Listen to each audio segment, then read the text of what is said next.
central. Enquanto que os anticonvulsivantes são fármacos depressores seletivos do sistema nervoso central. Tá? Então, essa é a diferença entre os hipnóticos e sedativos, anestésicos gerais, em relação aos anticonvulsivantes. Tá? Bom, como o próprio nome diz, né? São fármacos usados na supressão de crises de dor, de crises e ataques epiléticos, né? Sem causar danos ao sistema nervoso central, nem depressão respiração. São eficazes em até 80% dos pacientes. Daqui a pouquinho a gente vai falar mais sobre ataques ou crises epiléticas. A epilepsia, né, que é um nome derivado do grego, significa ataque.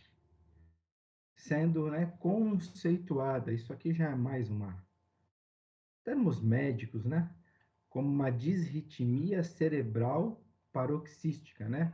Ou seja, o cérebro trabalhando fora do ritmo normal. É um tipo de convulsão ou espasmo agudo e recorrente, que se caracteriza por uma descarga eletroencefalográfica anormal e excessiva, ao lado do comprometimento ou perda de memória. Isso significa que, na maioria das vezes, o indivíduo que sofre um ataque epilético não se lembra do ocorrido, né? É como se ele tivesse desligado e depois ele volta e, em grande parte das vezes, ele não lembra devido aí à perda de consciência. Estima-se que cerca de 1% da população está sujeita a crises epiléticas. Se você for pensar, 1% é muita gente, né? Você imagina só? Vamos pegar só o curso de farmácia. A gente tem 300 alunos aproximadamente. Então, imaginem, a gente ter 3 alunos sujeitos à epilepsia, né? É um número alto. Então, segundo o John Rollins Jackson, pai dos conceitos modernos de epilepsia, modernos lá em 1980, né, quando o livro foi escrito. Os acessos epiléticos são provocados por descargas elétricas ocasionais, né, súbitas, excessivas, rápidas e localizadas na matéria cinzenta. O grande problema é que você não sabe quando isso vai acontecer, né? Daí ele fala, né, descargas elétricas ocasionais. Então você pode estar muito bem agora e de repente você sofrer essa descarga elétrica, né? Então ela tem uma força excessiva, ela vem de repente, ela é muito rápida e de forma com que você não pode prever esse tipo de ataque, né? Ela pode acontecer a qualquer momento, tá? Aqui existe uma classificação, né, de acordo com o livro de Química Farmacêutica, que para nós, pessoal, não tem aí grande utilidade, afinal, farmacêutico não vai fazer diagnóstico de epilepsia, né? O farmacêutico vai dispensar medicamento, tem que conhecer o medicamento, mas não vai fazer diagnóstico. Então, só para constar, né? Só para a gente não passar em branco, até há pouco tempo, os livros de QF de farmacologia costumavam considerar apenas os seguintes principais tipos de epilepsia: grande mal, pequeno mal e ataques psicomotores. A classificação internacional de ataques epiléticos divide estes distúrbios do sistema nervoso central em 4 grandes grupos: ataques parciais, ataques generalizados, ataques unilaterais e ataques não classificados. Para que isso é importante? Para o médico determinar qual é o tipo de tratamento que ele vai passar para o paciente, né? Então, isso aqui é uma classificação que é importante para o médico, né? E é uma coisa que a gente não tem como diagnosticar, né? Então, se chegar um paciente lá na drogaria que você trabalha e ele diz que ele sofre de epilepsia, certamente você não vai conseguir discernir em qual destes grupos o paciente se encaixa, né? Se você for procurar no livro, ele não fala nada mais além disso.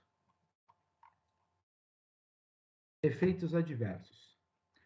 O fato de um indivíduo epilético estar sujeito ao tratamento com anticonvulsivante por toda a sua vida ressalta, né, o conhecimento, a importância de se conhecer a toxicidade dos fármacos desta classe. Os anticonvulsivantes, em sua maioria, provocam efeitos adversos como, por exemplo, danos à medula, né, medula óssea, danos ao fígado e aos rins, discrasias graves, né? Discrasias são defeitos, né, na formação de células sanguíneas, distúrbios gastrointestinais, tonturas, alopecia, né, que é perda de cabelo, e nefropatias. Paradoxalmente, o que é efeito paradoxal? O efeito paradoxal é o efeito oposto, né, contrário daquilo que ele está sendo utilizado. Então, você usa um anticonvulsivante para tratar a convulsão, para tratar a crise epilética.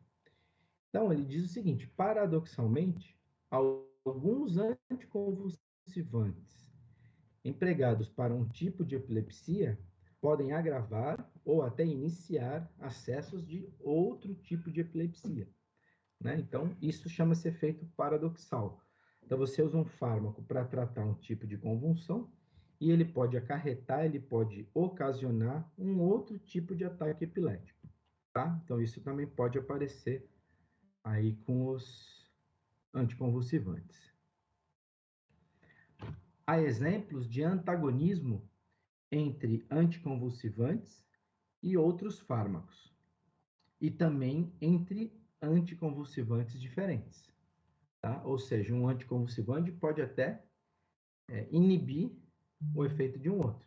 Então, primeiro a gente tinha falado em efeito paradoxal, e agora a gente está falando em efeito antagônico, né?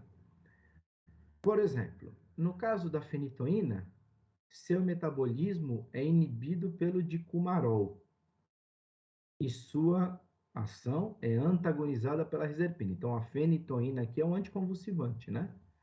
Se o metabolismo dela é inibido pelo dicumarol, se o indivíduo utilizar fenitoína com dicumarol, os níveis de fenitoína no sangue vão aumentar, porque o metabolismo dela está sendo diminuído, podendo tornar-se tóxica, né? Dependendo de quanto esses níveis sanguíneos vão subir, tá?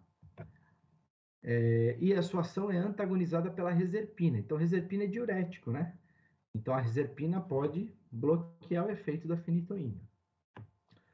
Os níveis sanguíneos e a meia-vida da fenitoína são diminuídos pelo fenobarbital. Então, olha só, a utilização de fenitoína com fenobarbital, que não é incomum, né, acaba diminuindo a quantidade, né, biodisponível de fenitoína no sangue. Pois este último, né, pois o fenobarbital acelera o metabolismo da fenitoína. Então, é o oposto do dicumarol. Enquanto que o dicumarol diminui o metabolismo da fenitoína, fazendo com que ela atinja concentrações por mais tempo, concentrações maiores até por mais tempo, o fenobarbital faz o oposto. O fenobarbital, ele acelera o metabolismo, né, não só dele, como de outros fármacos, fazendo com que a meia-vida e a concentração sanguínea diminua. Esta última interação, né, a fenitoína com o fenobarbital, porém, é geralmente inócua e clinicamente você não percebe, sendo o efeito anticonvulsivante obtido pela associação de fenitoína com fenobarbital, ele acaba sendo maior, né? Ou seja, existe uma potencialização dos dois juntos do que quando você utiliza separadamente os dois fármacos. Então, olha só como é interessante essa interação. Existe aí uma interação a nível de metabolismo entre fenitoína e fenobarbital, pelo fato do fenobarbital ser um estimulante enzimático, né? Mas esse estímulo enzimático que confere aí maior velocidade de metabolização destes fármacos, ele acaba sendo aí ele acaba sendo sobressaído por um outro efeito, que é o efeito de potencialização quando os dois fármacos são empregados simultaneamente. Ou seja, é interessante usá-los juntos, porque o seu efeito de potencialização é maior do que o problema que ele tem aí com a metabolização um pouco mais rápida, né? A potencialização de anticonvulsivantes é obtida com diversos fármacos, barbitúricos, fármacos inibidores da MAO, com a própria fenitoína, disulfiram, isoniazida e ácido amino salicílico. Então, temos aqui alguns exemplos de fármacos que são capazes de potencializar o efeito do anticonvulsivante. Geralmente, né, não é uma regra, geralmente estes fármacos acabam tendo sua atividade potencializada por aumento de meia-vida e aumento de concentração sanguínea, na maioria das vezes atribuídos a metabolismo, tá? Mas não é obrigatoriamente devido a metabolismo. Classificação. Então é aqui que vai começar o nosso estudo, né? A parte que mais nos interessa. Os anticonvulsivantes são encontrados em várias classes químicas. Então aqui tem os nomes, né, das principais classes químicas: brometos, barbitúricos, idantoínas, oxazolidinodionas, succinimidas, aciureídas, benzodiazepinas e diversos. Então reparem o seguinte: barbitúricos. Barbitúricos é uma classe química, né? Então, barbitúrico, dependendo dos grupos ligados ao anel barbitúrico. Ele pode ter ação anestésica geral, que foi o nosso primeiro capítulo agora de agosto. Ele pode ter ação hipnótica sedativa, e ele aparece novamente aqui no capítulo de anticonvulsivantes. Tudo depende dos grupos ligados nas posições 2 e 5, mas ele tem ações das mais variadas, né? Benzodiazepinas aparecendo novamente. Benzodiazepinas têm ação hipnótica e sedativa, né, que foi o capítulo anterior que a gente estudou, e agora algumas delas aparecendo com ação anticonvulsivante. E o que seriam esses agentes diversos aqui? Quem seriam estes fármacos? Então é o seguinte: os barbitúricos, todos eles têm uma estrutura fundamental em comum, né? Um grupo farmacofórico em comum. A mesma coisa vale para as idantoínas, para as oxazolidinodionas, para as succinimidas, para as aciureídas, para as benzodiazepinas. Só que existem fármacos com estruturas diferentes destes outros, né? Completamente diferente desses outros, que também têm atividade anticonvulsivante. Então, para estes fármacos que apresentam estrutura química diferente de todos estes grupos, eles acabaram sendo englobados, né, classificados como fármacos diversos. Então, eles são classificados como diversos, pois sua estrutura química é diferente das estruturas dos outros grupos químicos. Ou seja, não se assemelham a nenhum outro grupo. Tá? Daí vem essa classificação como diversos.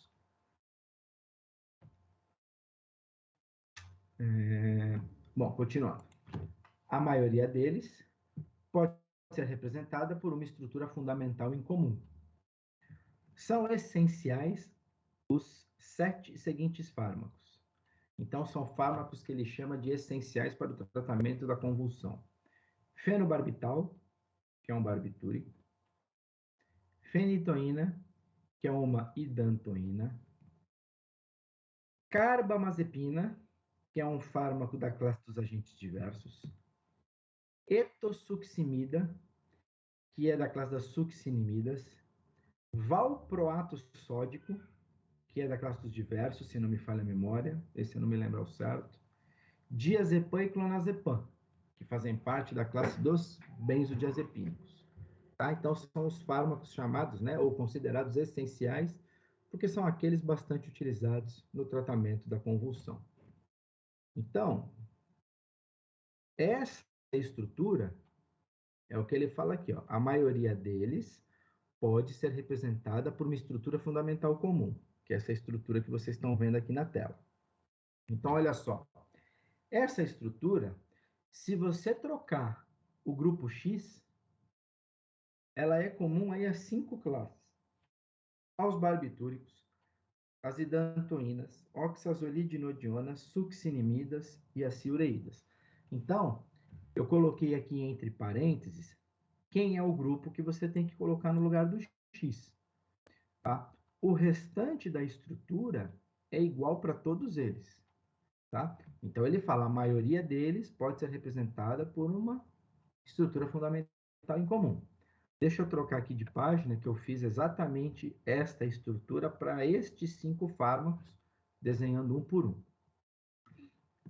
Mudou aí a página para vocês? Sim. Sim? Então, olha só. Ó, a estrutura fundamental que estava na apostila é essa que está aqui em cima. Tá? Eu só redesenhei.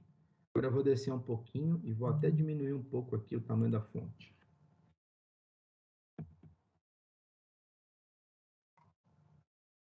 Ó, deixa eu diminuir mais um pouco. Então é o seguinte, a parte que está em azul, né, em caneta azul, você pode reparar que ela é igual a todos os fármacos, que é a mesma que tem aqui em cima. Tá? O X foi o que eu fiz em vermelho. Então, para os barbitúricos, no lugar do X, NHC-O. Já estudamos barbitúricos. Já trabalhamos com síntese e retrossíntese. Não vamos fazer de novo síntese e retrossíntese do barbitúrico. Vamos fazer das outras classes. E dantoínas. No lugar do X, simplesmente o NH. Né? Todos eles de cadeia fechada, né? Ó, esse traço aqui em cima, entre o carbono e o X, está representando que a cadeia é fechada. Tá? Só vai ter uma exceção onde a cadeia não será fechada. Então, olha só. Hidantoínas, no lugar do X, NH. Oxazolidinodionas, no lugar do X, oxigênio. Succinimidas, no lugar do X, CH2. E, por último, acil-ureídas, no lugar do X, NH2, cadeia aberta. Então, as acil-ureídas são as únicas que não têm a estrutura fechada. Ela tem a mesma estrutura comum que os demais, porém de cadeia aberta. Tá? Então, vocês me dizem o quê? As aciureídas são fármacos semelhantes a qual destes outros que estão aqui na tela? Ela é o mais próximo de qual? Das hidantoínas, né? Das hidantoínas. Na verdade, as aciureídas são análogas às hidantoínas. A diferença é que as hidantoínas têm cadeia fechada e as aciureídas têm cadeia aberta. Outra pergunta. A gente trabalhou com retrossíntese e síntese de barbitúrico, né? Lá na P1. Só que aqui, vocês estão enxergando o barbitúrico desenhado com a molécula virada, né? Numa outra perspectiva. Então, só para você ter uma ideia, esse aqui é o carbono 5, que é aquele carbono quaternário dos barbitúricos.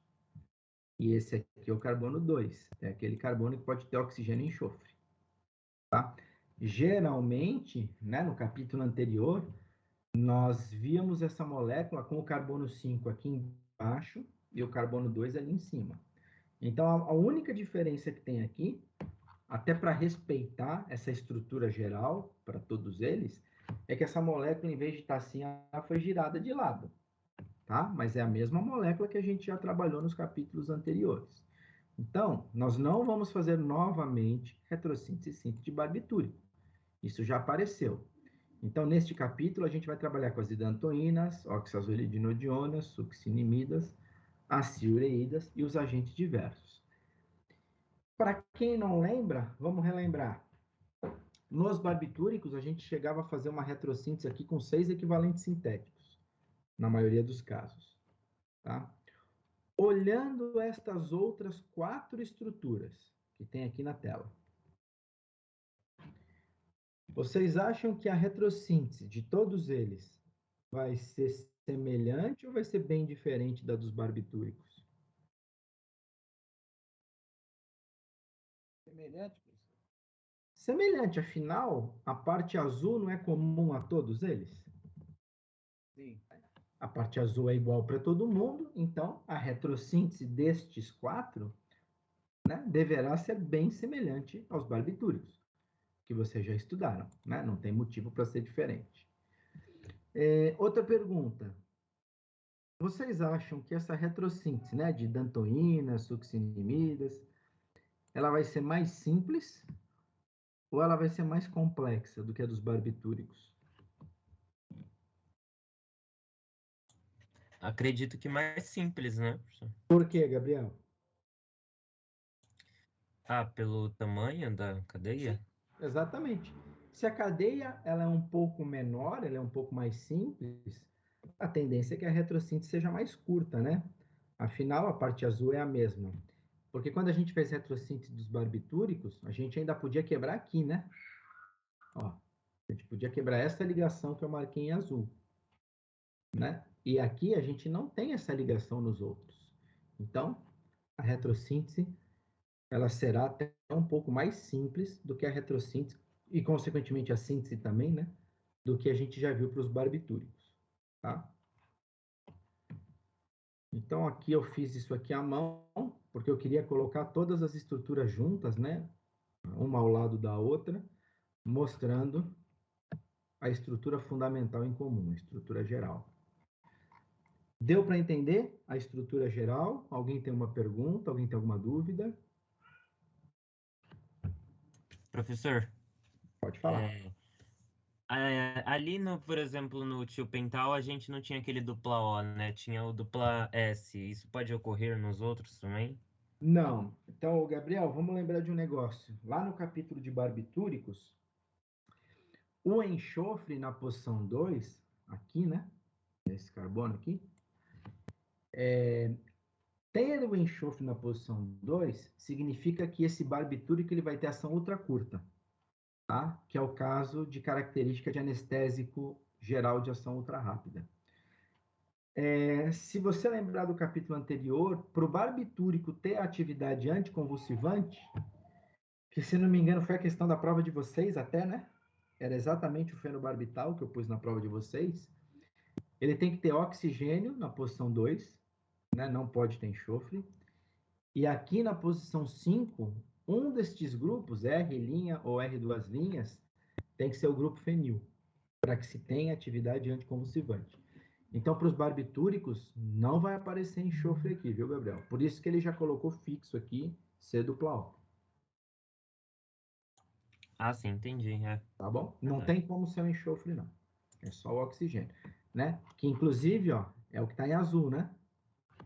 Então, ó, do jeito que a gente fazia lá nos barbitúricos, Gabriel, esse é o carbono 2, posição 3, posição 4, posição 5. E aqui, se você olhar embaixo, né? Posição 6, posição 1. Então, repara que a posição 2, ela já está pré-fixada, C dupla O. Não existe a possibilidade de ter enxofre aqui, não. Tá? Só lá nos anestésicos gerais. Mais alguém? Mais alguma pergunta aqui em relação à estrutura fundamental? Antes da gente continuar? Não? Então, vamos voltar aqui para a apostila. Tá? Então, aqui está dentro do parênteses, aqueles grupos que eu fiz em vermelho ali naquela página que eu fiz à mão. Então, vamos lá. Vamos começar a ver a primeira classe. Idantoínas. Então, idantoínas é o nome da classe química. Né? Por exemplo, apareceu ali em cima a fenitoína. Então, a terminologia da nomenclatura já indica, né, que a fenitoína é um fármaco que pertence à classe das idantoínas, né? Tem o mesmo sufixo aí. Então, já indica a classe química a qual a fenitoína pertence.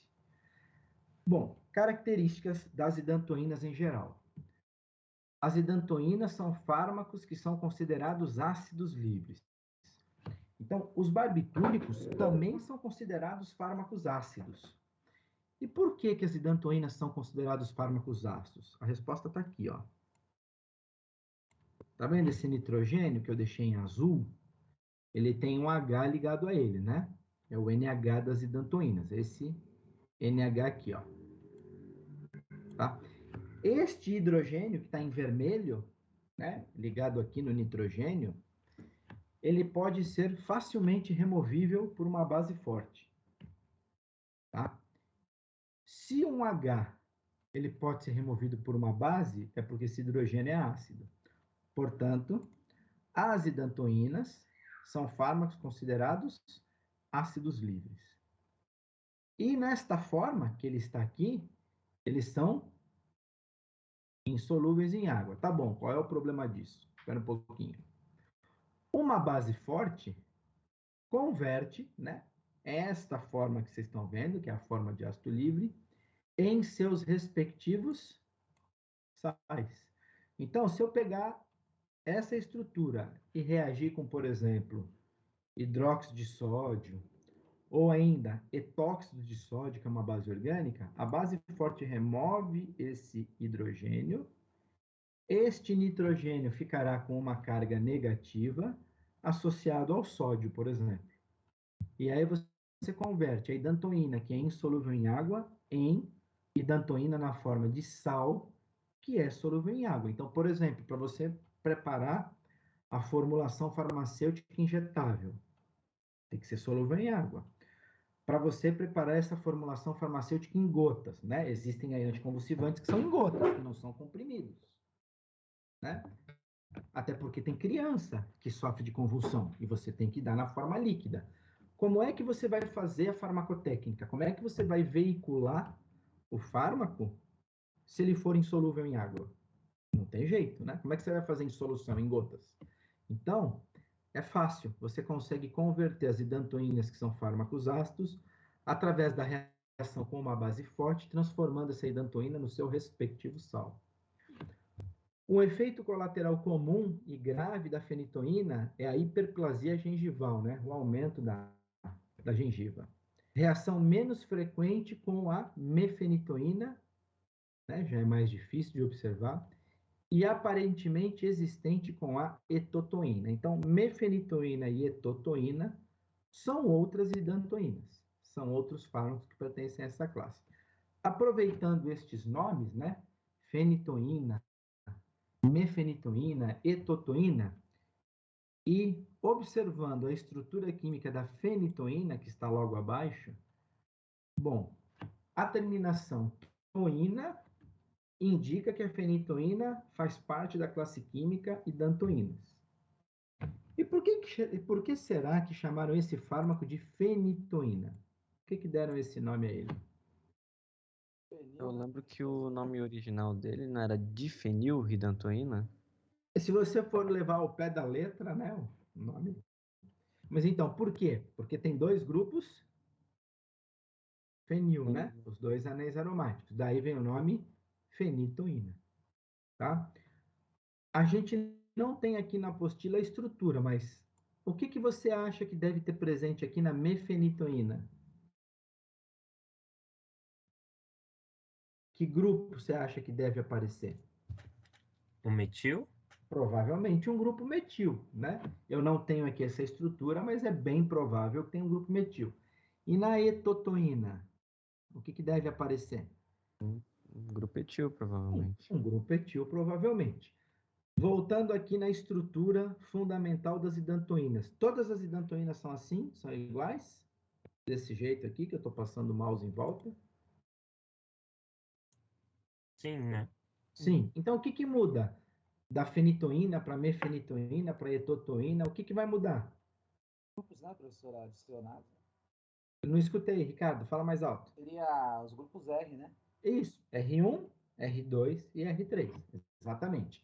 Então, todas as hidantoínas possuem esse anel em comum aqui, né? Esse anel pentagonal de 5 átomos. O que vai mudar de uma hidantoína para outra é R1, R2 e R3. É os grupos R. Então, características da fenitoína, né? Características químicas, físicas e químicas. Fenitoína é um pó branco, praticamente insolúvel em água e pouco solúvel em álcool, em etanol. Ela pode ser utilizada na sua forma livre, que é exatamente como está aqui abaixo, como também na sua forma de sal de sódio.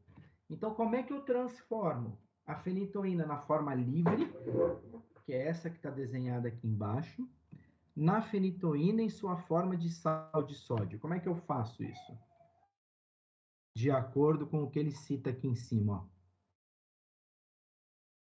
Como é que a gente pode fazer essa transformação? Reage com NaOH, né, no caso. Uma base forte que contenha sódio, né? NaOH ou etóxido de sódio, né? Que a gente também já usou lá na síntese dos barbitúricos.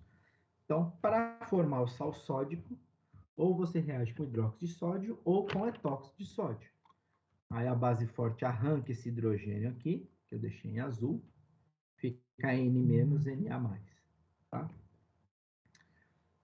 Então é empregada na sua forma livre ou como sal de sódio. Isolada, né, apenas ele, ou Professor, associada a fenobarbital. Oi, quem falou? tem uma moça, acho que a Thaís e a Elo, elas não estão conseguindo entrar na aula. Por que não? Espera aí que eu vou ter que fechar essa tela, então. O que está acontecendo? Elas falaram que estão aguardando. Ah, mas até agora ainda não conseguiram resolver o e-mail? O pessoal tem que resolver o e-mail, senão vai perder metade da aula, né? Elas estão desde as 8h10 aguardando. Ah, mas eu comecei a aula às 8, né? Aí eu tô na outra tela. Vamos lá, só tem a Thaís aqui para entrar. Acabei de deixar. Imagina, se eu for parar a aula a cada 5 minutos para entrar um, também não dá, né? Então, ou o pessoal entra no horário que eu começo, ou o pessoal resolve o problema do e-mail com o TI, né? Porque não dá para cada hora que um chegar eu parar o que eu estou fazendo, sair de uma tela, entrar em outra, né? Já tem aí 2 meses de aula, o pessoal precisa resolver isso. Senão, além de perder a aula, ainda me atrapalha durante a aula. Mas obrigado aí, Luana. Então, reagindo com uma base forte que contenha o cátion sódio, né? Hidróxido de sódio, etóxido de sódio, podendo ser utilizada de forma isolada ou associada com fenobarbital, ou ainda associada com etossuximida, que é uma succinimidas, que a gente ainda vai ver daqui a pouco. Principalmente no controle de ataques convulsivos generalizados. Né? Então, esse é o principal uso dessa associação. Tá? Então, aqui está a molécula da fenitoína. Então, comparando com a molécula que está acima. R3, né? Aquele radical que está embaixo, ligado ao nitrogênio. É um H. R1 e R2, né? Estes radicais ligados a este carbono, aqui em cima à esquerda, são 2 anéis aromáticos, 2 grupos fenil. Aqui, no final da página 74 e início da página 75, eu vou comentar sobre a síntese industrial da fenitoína. Né? Como é que ela é preparada na prática, pela indústria. Lembrando que isso eu não vou pedir na prova, né? Não me interessa que você decore como é que a indústria X produz a fenitoína. Então, depois que a gente der uma olhada nessa síntese da fenitoína, né? Síntese industrial, eu vou passar para a retrossíntese, a síntese, que é aquela que eu faço com vocês. Aquela que depois eu vou cobrar na prova e etc e tal. Tá? Então, ele fala o seguinte, síntese. A fenitoína pode ser sintetizada por métodos diferentes. Logo abaixo está apresentado o método geral de preparação de hidantoínas. O que significa em método geral de preparação de hidantoínas? É um método que serve para preparar qualquer hidantoína. Tá? Basta você mudar os grupos R1, R2 e R3. Tá? Por isso que chama-se método geral. Continuando. Consiste na reação entre cianeto de potássio com carbonato de amônio e uma acetona. Que, neste caso, né, para preparar a fenitoína, tem que ser a benzofenona. Por quê? Acetona utilizada neste caso, que vai dar origem à fenitoína, ela tem que ter os 2 anéis aromáticos, né, que são os 2 anéis aromáticos presentes ali nas posições R1 e R2. E qual é a cetona, que possui aí 2 anéis aromáticos ligados ao mesmo carbono. É a benzofenona. Então, reação entre cianeto de potássio, carbonato de amônio, benzofenona, em solução de glicol etilênico durante 10 horas com aquecimento de 60 graus Celsius. Ou seja, é um processo demorado. Aquecimento, apesar do aquecimento não acontecer numa temperatura tão alta, né?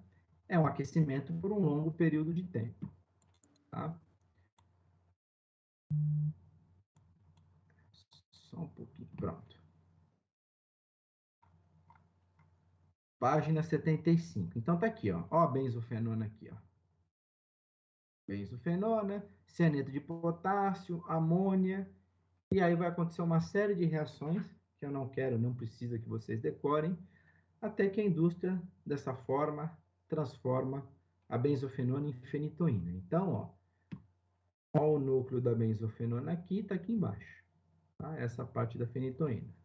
Então, esse aqui é um método geral, né? Pode ser utilizado para preparar qualquer idantoína. Basta você mudar a acetona. Dependendo de quem é R1 e R2, você muda a acetona. É para decorar isso? Não. É só para constar que você já viu isso. Como é que a fenitoína é preparada industrialmente. Vamos mudar a página. Então tá aqui, ó. Retrossíntese das idantoínas. Eu coloquei idantoínas, mas logo abaixo eu já especifiquei que esta idantoína é a própria fenitoína. Então, olha só, aqui embaixo, no lugar do R3, eu coloquei H. Né? Eu tinha escrito R3, depois eu mudei em cima, coloquei H. Tá vendo aqui no R1 e no R2? Tá vendo que eu fiz uma bolinha com um traço? Eu não sei se eu já tinha comentado, né? É essa mesma bolinha que tá aqui, ó. Eu não sei se eu já tinha comentado isso com vocês algum dia. Eu acho que não. Muitos artigos científicos utilizam essa representação, tá? Para você não ficar desenhando o grupo fenil, né, que tem que desenhar aquele monte de carbono, e aí, na verdade, são 2 grupos fenil no mesmo carbono, né? Fica um negócio volumoso.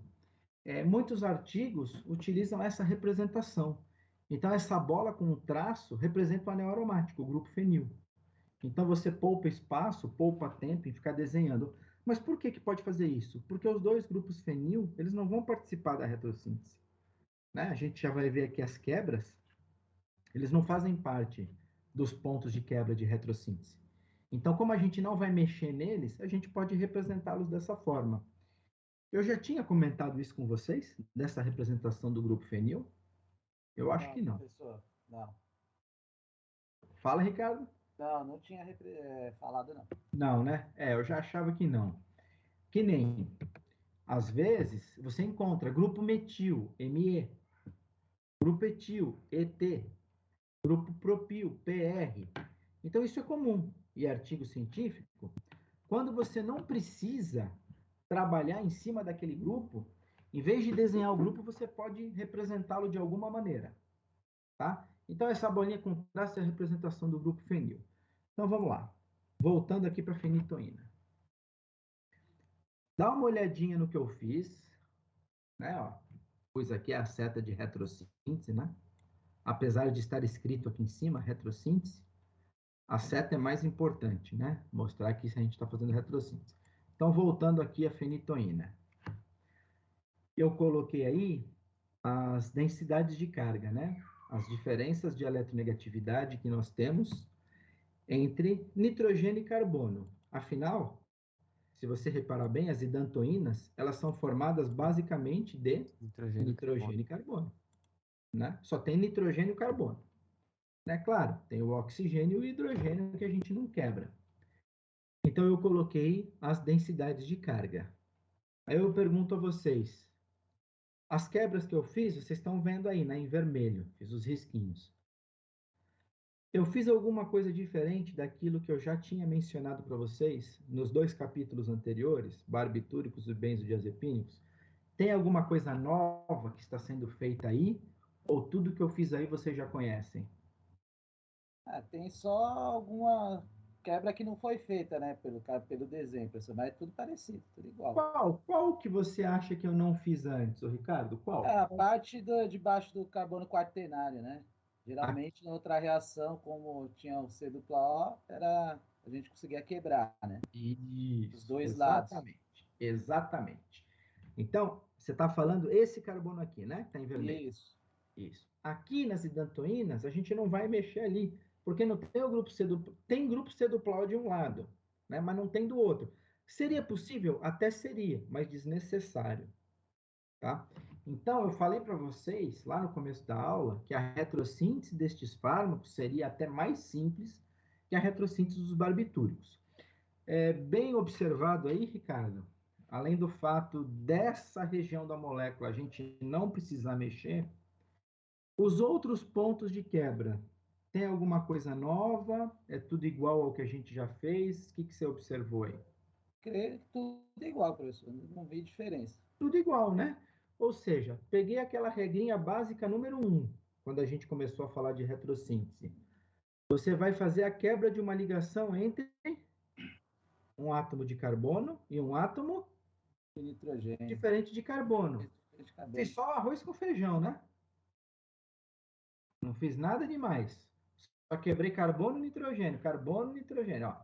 Aqui, ó. Carbono e nitrogênio. Aqui, carbono e nitrogênio. Aqui em cima e aqui do lado, carbono e nitrogênio. Fiz o básico, não fiz mais nada. Mesmo fazendo isso dessa forma tão simples, a gente consegue transformar uma idantoína em apenas equivalentes sintéticos. Já é menos do que a gente via nos barbitúricos, né? Os barbitúricos a gente observava 6 equivalentes sintéticos. E agora a gente fez só 4. Destes 4, né, que eu numerei aí, 1, 2, 3 e 4, vocês conseguiram reparar que o 2 é igual ao 3? Ó, Sim. 2 e 3 são idênticos, né? Amônia. Por que eles são iguais? Então vamos relembrar. A gente tem aqui quebras de ligação carbono-nitrogênio. Né? Tanto aqui, onde está em azul, quanto aqui embaixo. São quebras idênticas, carbono-nitrogênio. Quem é mais eletronegativo, carbono ou nitrogênio? Nitrogênio. Nitrogênio. E qual é o elemento que a gente vai ligar no nitrogênio, que tem o delta menos, quando a gente fizer a quebra? Que elemento que a gente liga a ele? Hidrogênio. O H, né? O hidrogênio. Quantas quebras eu fiz aqui nesse nitrogênio? Ó? Quantas ligações a gente quebrou? 2. 2. Então você vai reparar que tem 2 Hs em vermelho. Certo? Nesse nitrogênio aqui embaixo, quantas ligações eu quebrei? Mesma história, né, professor? 2. Mesma coisa. Quebrei 2, tem 2 hidrogênios em vermelho. E aí, os carbonos, né, dá para você enxergar, são os átomos que têm a densidade de carga positiva, né? Quando a gente quebra a ligação carbono-nitrogênio. Quem é que eu ligo nestes carbonos aqui que tem delta mais? Quem é que eu posso ligar aqui, ó? Aqui no 4, eu pus cloro e cloro. Quem que eu poderia ligar se não fosse cloro e cloro? Acho o bromo, né, professor? Bromo. Cloro ou bromo, né? C dupla O é cloro ou bromo. Não me lembro, eu acho que eu cheguei a comentar isso, que cloro e cloro eu sei que existe, né? O fosgênio. Um bromo, eu não sei se existe, né? Na prática. Na teoria você poderia pôr, né? Aí para fazer a prova, para fazer o exercício, não teria problema nenhum. Mas na prática, eu conheço o C dupla O ClCl, mas eu desconheço o C dupla O BRBR, tá? Eu cheguei a comentar o nome desse composto aqui com vocês no capítulo anterior, fosgênio. Cheguei a falar isso? Bom, eu não lembro, professor. Eu também não lembro, não. Então, se eu não falei, então eu vou contar a história do fosgênio. O nome desse composto aqui, que está em azul, número 4, é fosgênio. Escreve tudo junto. Tá? Que função orgânica é essa aqui, ó? C dupla OCl. Como é que é o nome dessa função orgânica que a gente estudou ano passado? Fluoreto de ácido. Fluoreto de ácido. Na verdade, tem 2, né, Guilherme? Exatamente. Tá. Então, se vocês lembrarem do ano passado, de todos os compostos orgânicos que nós estudamos no ano passado, os cloretos de ácido são os mais reativos de todos. Eles reagem até com a umidade do ar, tá? E o fosgênio é ainda mais reativo do que um cloreto de ácido comum, porque ele tem 2 cloros ligados ao mesmo carbono. Ou seja, o fosgênio é extremamente reativo. É até perigoso você trabalhar com fosgênio, porque se você inalar, ele começa a reagir com os teus nucleófilos, com as tuas células. E ele é altamente cancerígeno, né? Carcinogênico. Tá? Teve um professor, amigo meu, que ele conhece um cara que trabalhava nos Estados Unidos, num laboratório, e ele disse que quando eles iam manusear fosgênio, né, para fazer síntese orgânica, que todo o andar do prédio, né, devia ser um prédio enorme, que o andar inteiro do prédio era evacuado quando iriam utilizar fosgênio. Obviamente, né, a gente imagina que precisa até ter um agendamento prévio para isso, para que você possa evacuar. Por quê? Precaução contra risco de vazamento de fosgênio, porque fosgênio é um gás. Então, para prevenir aí, né, um acidente, um risco de vazamento, o andar inteiro era isolado para não contaminar as pessoas, caso isso vaze. Ou seja, é um composto extremamente reativo. Tá? E aqui no 1, eu pus cloro de novo e cloro de novo. Eu poderia ter colocado bromo e bromo, não poderia? Poderia. Inclusive, lá nos barbitúricos, a gente tem, né, nos benzodiazepínicos, se você pegar o capítulo anterior, quando a gente fez a retrossíntese dos benzodiazepínicos, a gente tem uma molécula parecida com essa. Só que em vez de ter 2 grupos fenil, a nossa molécula lá nos benzodiazepínicos, elas têm 2 hidrogênios, no lugar dos 2 grupos fenil. E lá, o reagente que a indústria usa tem bromo e bromo, né? Brometo de bromo acetilo. Poderia ter usado bromo? Poderia. Para o cloro, poderia ter utilizado bromo. Tá? Então, nós temos aqui 4 equivalentes sintéticos. O 2 e o 3 são idênticos, né? E o 1 e o 4 são diferentes. E aí, vou perguntar novamente o que eu já perguntei no capítulo anterior. Quando a gente faz a retrossíntese de um fármaco qualquer, né? Agora a gente está falando da fenitoína, existe uma ordem certa para a gente fazer essas quebras? Ou cada um pode fazer do jeito que quiser? Não existe uma ordem certa. O que foi que eu comentei lá? Dependendo do que tiver adicionado, tem uma ordem a seguir, né, professor? Para retrossíntese, eu falei isso, Ricardo? Isso não seria pela síntese? Isso que eu falei, Ricardo, é para síntese. Para síntese, agora para retrossíntese, tanto faz. Para retrossíntese, tanto faz. Por quê?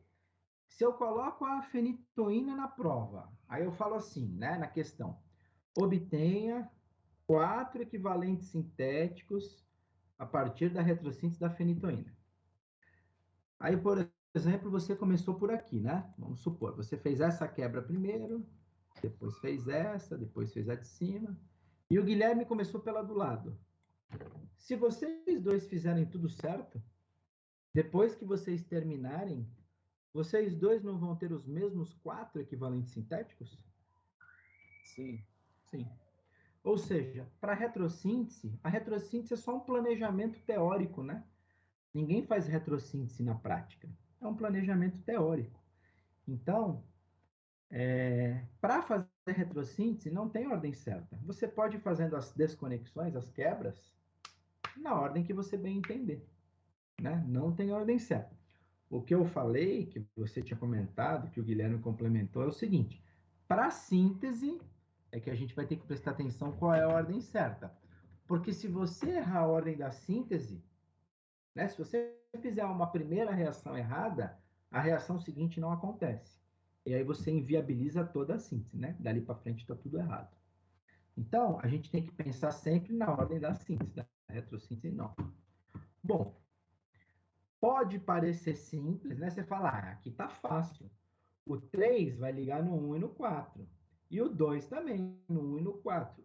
Pode parecer simples, mas não é tão simples assim. A gente tem algumas coisas que a gente vai ter que considerar na síntese. Eu até gostaria que nem tivesse aparecendo aqui embaixo, mas não é possível. Eu já estou com a página o máximo que eu posso lá em cima. Só se eu aumentar aqui. Pronto. Aumentei assim. Agora deu para esconder. Eu gostaria de sugestões agora. Eu quero saber quem que vocês sugerem para a gente começar a fazer essa síntese. Pode até usar os números aí, e aí eu quero saber por que, né? Começar assim, não assado. Como é que a gente pode começar isso? De acordo com aquilo que vocês até já viram no capítulo anterior. Professor, é que pode começar 2 e 4, ou Vamos também lá, vamos 3 ver. e Peraí, 4. vamos dar uma olhada no que você falou. 2 e 4. Beleza. 2 vai reagir com 4, vai ser HCl, certo? Certo. Certo, tá bom. É uma coisa que é possível. Depois, qual seria a sua sequência? Aí 3 e 4. Aí o 3 entra do outro 3 lado aqui, certo? que formou isso. Isso. Aí sai outro HCl, certo? Certo. Então sai um HCl aqui e sai outro HCl aqui. Se você fizer nessa ordem, Ricardo, vai ficar NH2, C-duplo NH2 e sai HCl. NH2, C-duplo NH2 é a molécula da ureia. Tá? Certo. A molécula da ureia.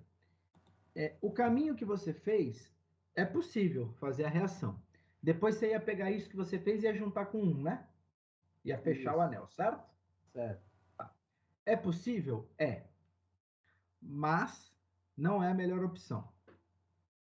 E eu vou te explicar por quê.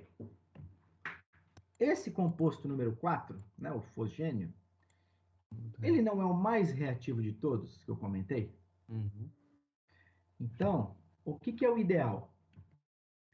Nós deixarmos o equivalente sintético que é mais reativo para usar no final da síntese. Porque a gente sabe que, como ele é bastante reativo, no final, mesmo que eu tenha uma molécula que não seja tão reativa, ela consegue reagir com o fosgênio. Eu estou te falando isso pelo seguinte: a ordem que você falou daria certo, mas a ureia, né, que você sugeriu fazer, reagir 2 com 4, depois 3 com 4, é uma amida. Na verdade, ela tem dois grupos amida, né? Dois grupos NH2 ligados no C-duplo-O. E amidas, nós falamos no ano Reativas. passado, se você pegar aquela tabela de reatividade de compostos orgânicos que eu coloquei no material didático, elas têm uma reatividade baixa ou alta? Baixa. E baixa, né, professor? Baixíssima. É o pior que a gente tem, é a amida. Não tem nada pior. Então, Mesmo aqui, sendo professor, ruim, seria possível reagir a amida, né, a ureia, com esse equivalente número 1, mas não seria a melhor opção. Por quê? Porque reagindo o cloreto de ácido aqui embaixo, a amida reage. O problema é reagir aqui em cima. O problema é fazer o NH2 da amida substituir aquele cloro que está ali em azul. Por quê? Que função orgânica é essa aqui? Isso tudo seria aqui. um cloro Que função primário. orgânica? Seria um aleto de alquila. Um aleto de alquila. Terciário, né? Exatamente. Terciário. Aí você fazer uma substituição. Num aleto de alquila terciário, teria que ser por SN1. E com uma amida, que é um mau nucleófilo, que é um péssimo nucleófilo, não é uma boa ideia, mas não é impossível. Tá? Não é impossível, mas não é a melhor ideia. Então, eu vou sugerir uma coisa invertida. Eu vou deixar esse 4, que é o que a gente tem de melhor para o final. Por quê? Porque eu sei que o que eu tiver vai reagir com ele. Tá? E aí vamos ver a ordem que acontece, né? Tiro 4, vamos pensar 1, 2 e 3. Professor, Bom, oi, quem falou? Ricardo. Pode falar. Então, professor, aqui no caso que eu falei, só daria certo se fosse o enxofre, né, no lugar do oxigênio. Não. Ou não? Ia dar o mesmo problema, Ricardo. Ia dar o mesmo problema? Não é a questão do oxigênio ou do enxofre, não. É a questão amida ou tioamida, né? Não sei nem se chamaria tioamidas, teria outro nome. A reatividade desses compostos de nitrogênio ligado a C-dupla-O ou C-dupla-S é muito baixa. Então, a culpa não é do oxigênio, não. A culpa é do equivalente sintético como um todo. Mesmo que fosse enxofre, a coisa não andaria muito bem. Ah, certo. Então, vamos pensar, deixa o 4 para o lado, vamos pensar aqui no 1, né? 2 e 3 são iguais. Aí eu te pergunto, isso aqui é um, como é que é o nome dessa função orgânica? Cloreto de ácido, né? Cloreto de ácido. E o cloro de cima, é cloreto de ácido também? Não. Não. É aleto de alquila, né? Cloreto de alquila. Qual dos dois é mais reativo? Ah, o 1. De baixo, né? De baixo. De baixo. Portanto, este cloro vai acabar reagindo antes com a amônia do que o cloro de cima, certo? Certo. Porque esse cloro de baixo é mais reativo. Então, reparem que eu estou comparando dois cloros ligados a uma mesma cadeia carbônica, né?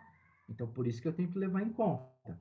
Eu tenho dois cloros que são átomos bastante eletronegativos ligados à mesma molécula. Então, eu tenho que avaliar isso. Porque senão, você desenha uma coisa que não é o que vai acontecer. De repente, você escreve assim para mim.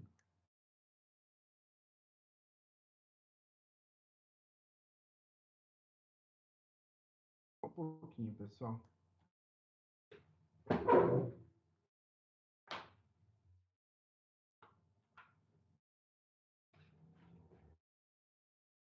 De repente, você escreve para mim que ao reagir a molécula 1 com a molécula 2, é esse cloro que sai primeiro. Aí eu vou falar, já começou errado, dali para frente está tudo errado.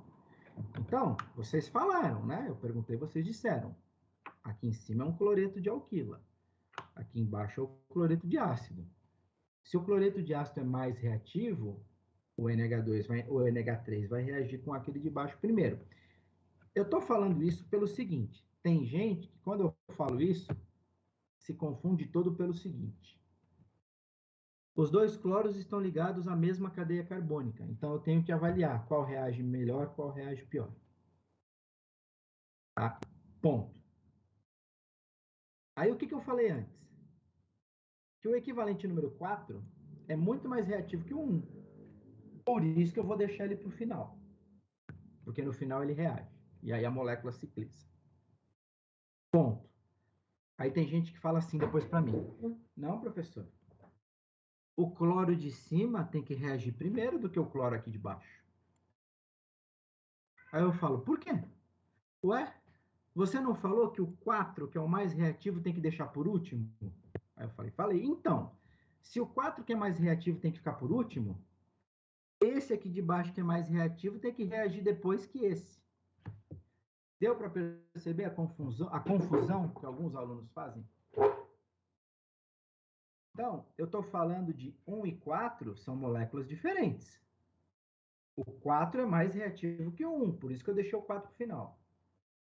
Agora, quando eu analiso apenas a molécula 1 tem dois pontos diferentes de reação. Tem o ponto que é o cloreto de alquila, em cima, e tem o ponto de baixo, que é o cloreto de ácido. São dois pontos diferentes onde vão acontecer duas reações. Então, numa mesma cadeia carbônica, que é o caso do equivalente número 1, obviamente que vai reagir primeiro onde for mais reativo, que é o cloreto de alquila. E depois vai reagir em cima, onde é menos reativo, que é o cloreto de alquila. Primeiro o cloreto de ácido, depois o cloreto de alquila. Então, não sei se ficou claro, para não gerar essa confusão, porque tem muita gente que mistura as coisas. Não, mas se o 4 é o mais reativo, é por último, então o penúltimo é aqui embaixo e o primeiro é aqui em cima. Não, não, não. 4 é uma molécula, 1 é outra molécula. Na molécula 1 tem dois pontos de reação com reatividade diferente. Então é isso que eu tenho que entender. Não sei se ficou claro, se alguém quer fazer alguma pergunta em cima disso, e aí na sequência eu já vou descer a página para a gente olhar a síntese da fenitoína. Posso descer?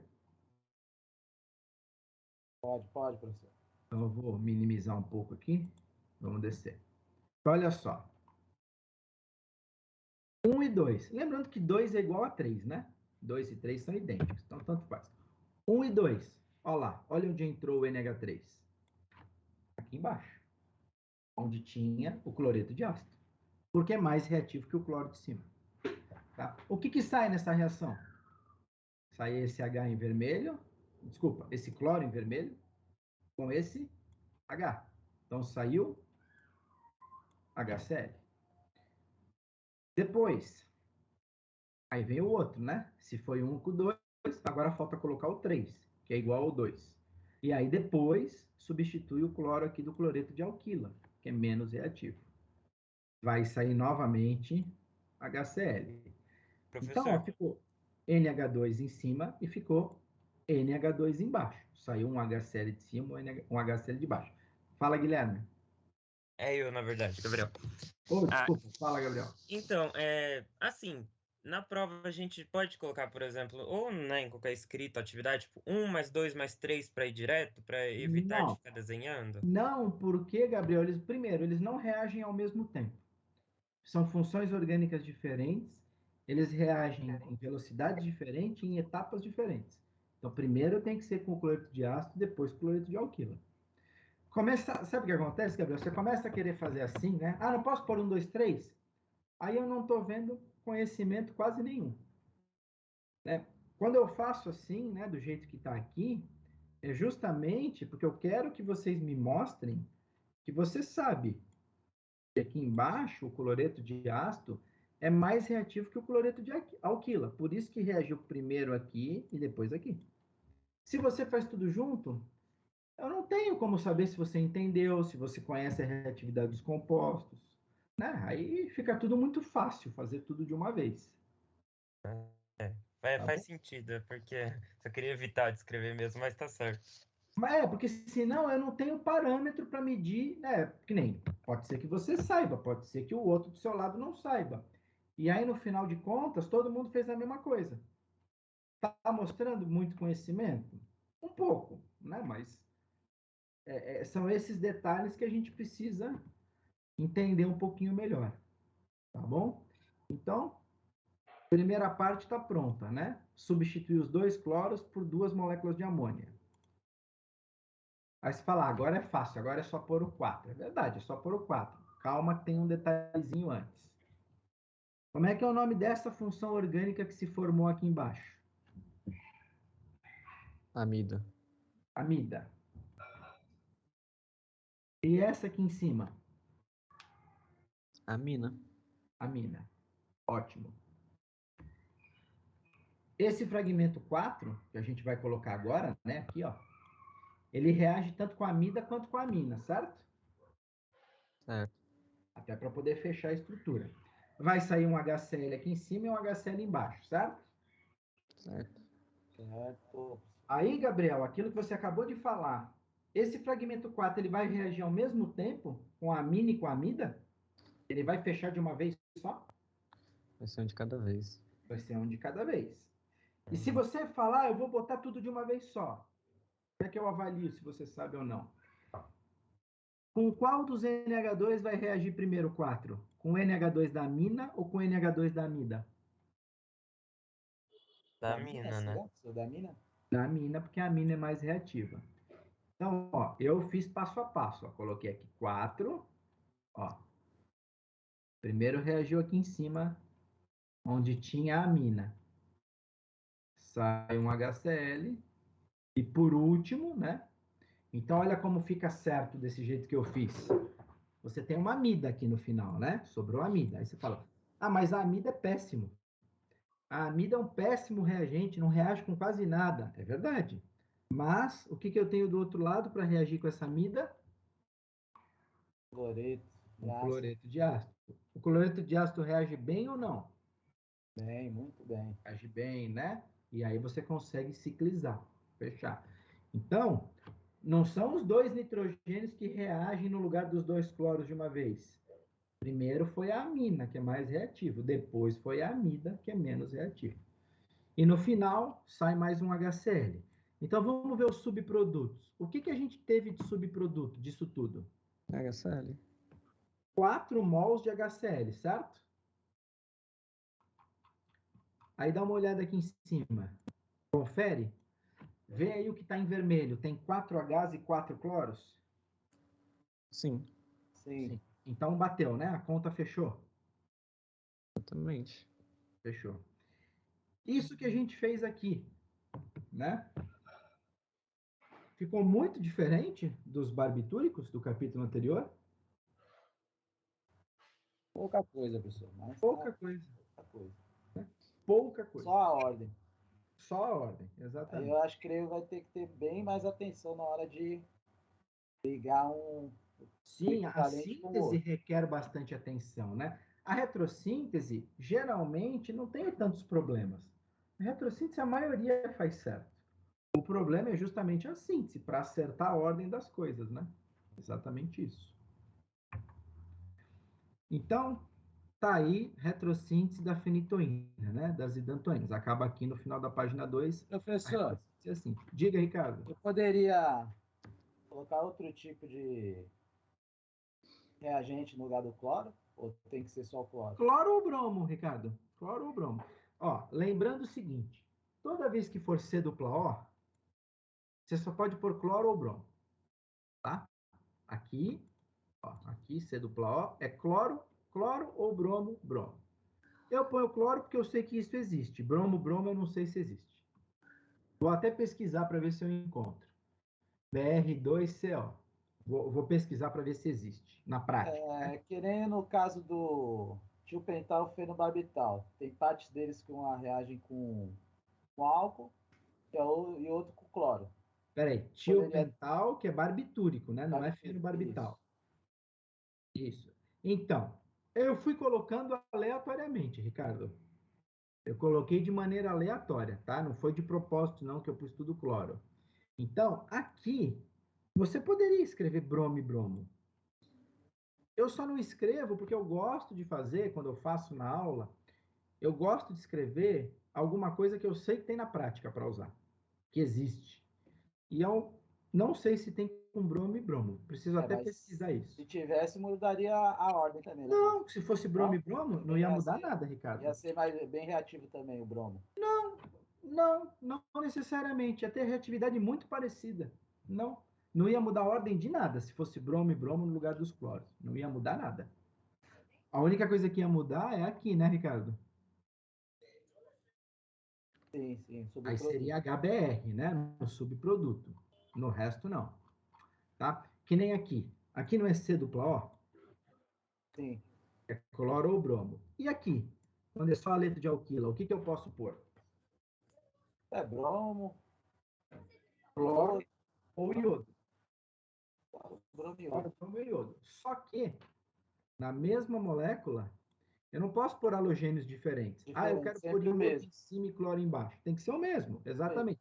Então, aqui em cima, num haleto de alquila, ele reage bem com cloro, bromo e até melhor com iodo. O iodo é um grupo de partida melhor que o bromo, que é melhor que o cloro.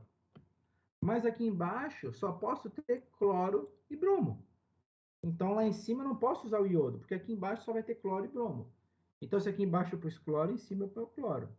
Se aqui embaixo eu pus bromo, em cima eu ponho bromo. Você podia ter colocado 4 bromos aí no lugar dos 4 cloros, não teria problema nenhum. Não ia mudar a ordem, reatividade mudaria muito pouco, tá? Principalmente aqui, ó. Onde mudaria mais seria aqui, ó. Nos haletos de alquila, a reatividade do bromo em relação ao cloro é maior. É bem melhor, por sinal. A do iodo é melhor que a do bromo e a do bromo é melhor que a do cloro.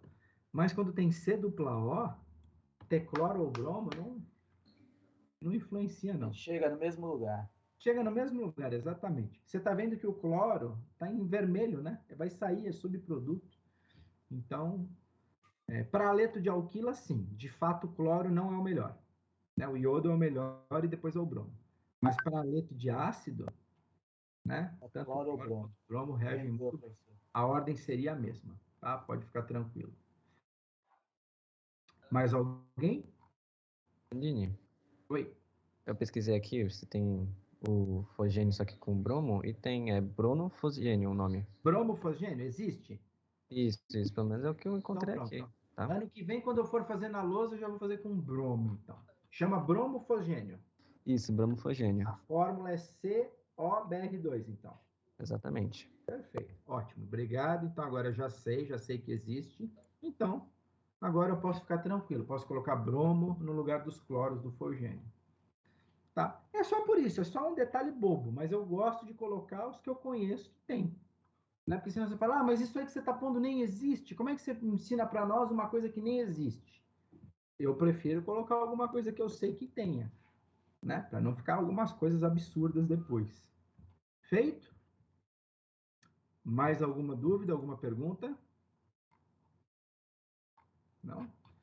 Então, primeira retrossíntese de hoje, dantoínas feita. Eu vou só começar a oxazolidinodionas, mas eu vou deixar a retrossíntese e a síntese para a próxima semana. Deixa eu só lembrar um negócio. Próxima semana é o seminário do grupo 8. Tem alguém do grupo 8 aí na aula? Eu marquei para a semana que vem a apresentação de vocês? Sim. Sim, Na né? sexta-feira. Na sexta-feira, dia 22, né? Então tá. Isso. Então acho que na próxima sexta a gente vai começar um pouquinho antes, tá? No início da semana que vem eu coloco lá no grupo o horário. A gente começa uns 15, 20 minutos antes das 8. E aí depois eu vou continuar seguindo na apostila, depois da apresentação de vocês, porque só tem um grupo para apresentar na próxima sexta, tá? Então, próxima classe, né? Vou só fazer essa parte teórica, deixar a síntese e retrossíntese para a próxima aula. Oxazolidinodionas. Nome difícil de falar, né? Mas não é tão difícil de entender olhando para a começa. Oxa. Por que começa com oxa? Oxigênio. Porque no lugar do X tem esse oxigênio aqui em azul. O final do nome, dionas. Seria cetona, não, né? É, 2 grupos C dupla O, né? 2 grupos sim. carbonila, 2 grupos C dupla O. Oxazolidinodionas, 2 grupos C dupla O. Tá? Então aqui, diferentemente das idantoínas, né? Que eu pus aqui o grupo fundamental e depois pus o exemplo, aqui eu já pus direto o exemplo, né? Então, oxazolidinodionas, no lugar do X, a gente coloca o oxigênio, né? Nas idantoínas era NH. E o fármaco mais importante, mais conhecido dessa classe é a trimetadiona. Então, olha lá, diona, esse sufixo diona, identifica que a trimetadiona faz parte das oxazolidinodionas, certo? Tem o mesmo sufixo. E por que este fármaco que está desenhado aqui tem esse nome, trimetadiona?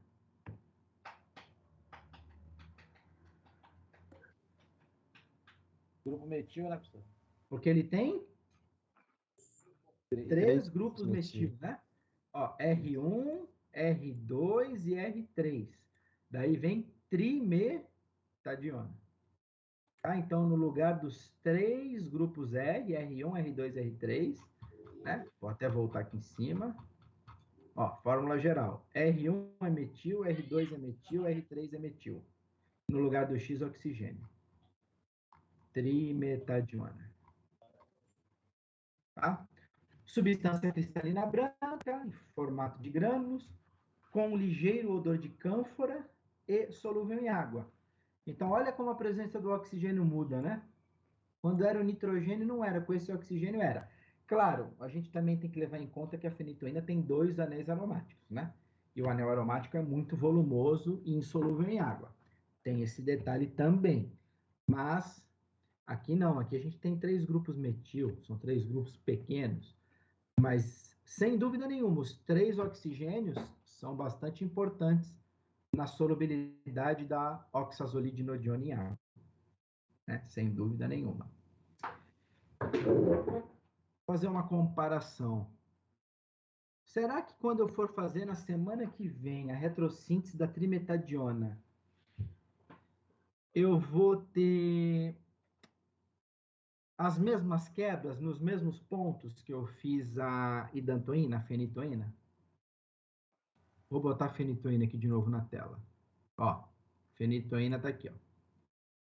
Então, no lugar do NH tem o oxigênio. Será que as quebras para fazer a retrossíntese vão ser exatamente iguais nos mesmos pontos? Ou será que vai ter coisa diferente aqui, ó? Acho que vão ter 3 quebras a mais, né? 3 a mais, Gabriel? Tudo isso? É o que eu tô Você quer vendo quebrar os 3 grupos metila, é isso? Isso. Não, ó, esse carbono aqui, ó. Tá vendo esse carbono que tá seta? Dá para ver? Sim. Então, a gente mexeu nele aqui? Não, mas poderia, né? Ah, mas aqui também poderia, não poderia? Sim, poderia, mas a gente não mexe no anel aromático, né, que você falou. Não, tudo bem, mas eu estou falando da quebra entre carbono e anel aromático, né? Entre carbono e anel aromático. Aqui seria uma quebra entre carbono e metila. Tanto que no fenobarbital a gente fez essa quebra entre o carbono 5 e o anel aromático do fenobarbital. Poder pode. Só que aqui, todos esses derivados, a gente não vai mexer naquele ponto. Não há necessidade. Se você me falasse que vai fazer uma a mais aqui, aí eu ia falar, bom, eu entendi o raciocínio dele. Aqui não precisa não, Gabriel. Aqui não, tá? De maneira análoga a esse aqui, a gente mexeu, não tem necessidade de fazer isso não, tá? Não tem necessidade. Lembrando que a síntese dos barbitúricos era um pouco diferente, né? Então você não tem os barbitúricos com os 2 grupos na posição 5, tá? Essa quebra aqui eu concordo contigo. Aqui vai ter uma quebra que não tinha lá, né? Porque lá na idantoína era NH e agora aqui é NCH3. Então, é porque no meu raciocínio eu viso sempre obter, tipo, o maior número de equivalentes possíveis, né? E segundo a regra ali, né, do carbono vizinho ao carbono com a dupla, Não, imaginei. perfeito. O seu raciocínio não está errado. É que assim, nem sempre vai ser necessário você obter o maior número de equivalentes possível. Sabe por quê? Às vezes, fazendo isso que você está falando, em vez de ajudar, atrapalha mais do que ajuda. É o que eu costumo falar. Você quer fazer picadinho da molécula, aí depois para você juntar todos os pedacinhos, é mais difícil do que se você não tivesse quebrado tanto. Lembrando que, né, pensando na prática, Gabriel, a gente vai fazendo retrossínteses até o ponto necessário, né? Até o ponto que a gente tenha aquela molécula disponível para comprar para poder fazer a síntese. Então, nem sempre é necessário quebrar até fazer picadinho de tudo, tá? Mas aqui eu já achava que vocês iam responder isso, mas a minha dúvida é aqui, ó. Aqui, ó. Então, professor, tá me ouvindo? Tô, quem tá falando? É a Joana. Pode falar, Joana. Qual das duas? Então, é a Joana Oliveira. Tá. Esse oxigênio não tem como a gente quebrar ele, né? Porque senão depois não tem como fazer essa ligação. Isso, muito bem. Esse oxigênio aqui, ó. Aqui a gente quebrou dos 2 lados do nitrogênio, né? Aí esse nitrogênio virou NH3, certo? Sim. Sim. E o que aconteceria se você fizesse a mesma coisa aqui, Joana? Se você quebrasse aqui, ó, dos 2 lados, em cima e no lateral. O que esse oxigênio viraria? Água, né? Viraria água, não tem como. Não tem como. Se você quebrar esse oxigênio que nem quebrou o nitrogênio, ele vai virar água. E por acaso a água vai reagir com os outros compostos orgânicos na síntese? Não. Não. Então não vai. Ou seja, você está vendo que trocou uma coisinha, trocou um NH por um O, já não vai ficar tudo igual? Já não vai ser tudo igual. Aí a gente vai discutir na aula que vem, né? Porque eu não vou fazer agora. Aí, ou a gente vai ter que quebrar aqui em cima, ou a gente vai ter que quebrar aqui na lateral. A gente vai fazer uma das duas. Não vai poder fazer as duas, senão vira água. Exatamente. É esse tipo de raciocínio que vocês têm que ter. Pô, se eu quebrar dos 2 lados, o que ele vai virar? Vai virar água. E aí? Eu não faço mais nada com a água depois. Tá? Mas aí eu vou explicar isso com detalhes na próxima aula. Eu não vou entrar nos detalhes da retrossíntese da trimetadina agora. E aqui eu vou parar aqui. Eu vou parar exatamente aqui, porque aqui já começa a falar de síntese. Então aqui eu tenho que alguém precisa ligar o microfone. Risada. Aqui na síntese, né? Deixa eu ver. Olha aqui. just smile. We can forget our love. Eu tinha mais coisa pra postar direitinho, só que ontem minha bateria Pessoal, acabou. fechar o microfone. Então, Aqui já vai começar a falar da síntese industrial, né? Então, na próxima aula, depois do seminário, a gente vai comentar da síntese industrial, né? Que sempre tem no livro. E aí, na sequência, a gente já vai fazer a retrossíntese e a síntese da trimetadiona do jeito que vocês vêm aprendendo desde agosto. Tá? Eu vou parar por aqui porque não vai dar tempo de falar isso aqui. Falta 7 minutos para acabar a aula, não vai dar tempo de continuar. Então, vou parar de compartilhar. Na próxima sexta, a gente tem o seminário do grupo 8, tá? Durante a semana eu coloco lá o horário de início da aula e na sequência a gente finaliza as oxazolidinodionas e veremos até onde a gente consegue chegar na apostila. E para próxima quarta, né? Antes disso, próxima quarta, a gente tem a aula prática da turma B agora, né? Turma A já foi para o laboratório, então na próxima quarta, turma B, a gente vai iniciar a síntese da benzocaína. E aí, na sequência, no final da aula prática, eu faço a correção da prova P1 com a turma B, que ainda não teve a correção. Feito? Alguém tem alguma pergunta a fazer? Algum comentário antes da gente finalizar? Bom, para os colegas que não conseguiram entrar, pessoal, então, por favor, passem o recado.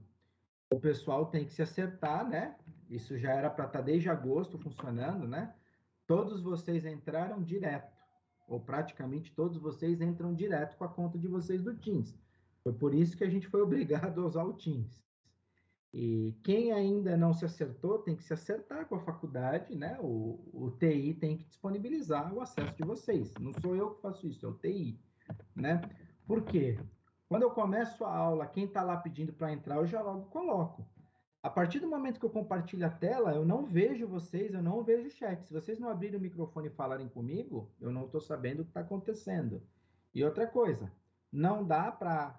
Se um entrar 8h10, o outro 8h12, o outro 8h15, o outro 8h17, eu vou ter que ficar parando a aula, mudando janela para deixar o aluno ficar entrando. Também não dá para fazer isso, né?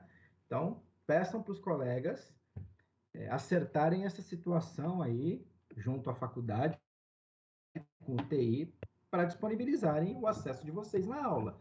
Porque senão vocês vão acabar perdendo a aula ou vão acabar entrando atrasado na hora aqui que eu dou uma parada e coloco quem está fora. Tá bom? Um bom final de semana a todos. E vejo turma B na quarta-feira, então. E vejo vocês de novo aqui na sexta. Tchau, pessoal. Boa noite. Tchau, professor. Boa noite, prof. Boa noite.